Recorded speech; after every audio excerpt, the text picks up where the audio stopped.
All new here at 10 o'clock. After more than 2 years of protest over this Confederate monument in downtown Greenville, local activist is once again calling on city leaders to remove it. The monument, which honors Confederate soldiers, sits on Main Street just outside of the Springwood Cemetery. After a legal battle last year, the state law that protected a monument's removal was modified. Fox Carolina's Kennedy Harris breaks down those changes for us and what we can expect from this renewed call for action.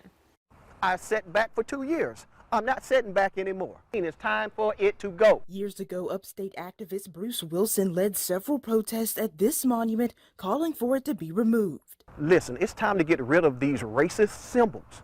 It's time for us to get beyond those. The Main Street monument honors Confederate soldiers. Several others like it were taken down across the country around 2020. That's what Wilson wants to see happen here. Nothing's changed. I mean, the statue's still here, so my request hasn't changed. He says back in 2020, he made a deal with Mayor Knox White. Wilson says the deal was, instead of tearing down the monument, the city would try to relocate it into inside the Springwood Cemetery. The Heritage Act made it challenging for local governments to tear down or move monuments. The act was challenged, and last year the Supreme Court ruled it unconstitutional. It would still have to come before the legislature. And instead of a 2/3 majority, it would be a majority vote.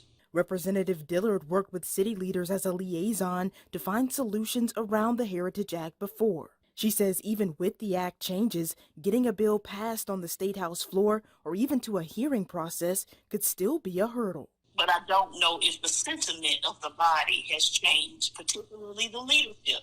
Wilson says regardless, he's pushing leaders to find a way. I'm saying let's pull the trigger. Let's see what happens. Kennedy. Now, we reached out to Mayor Knox White yesterday and today for comment on the deal that Wilson spoke about. We've not heard back, but Wilson says he plans to start protesting at that monument again.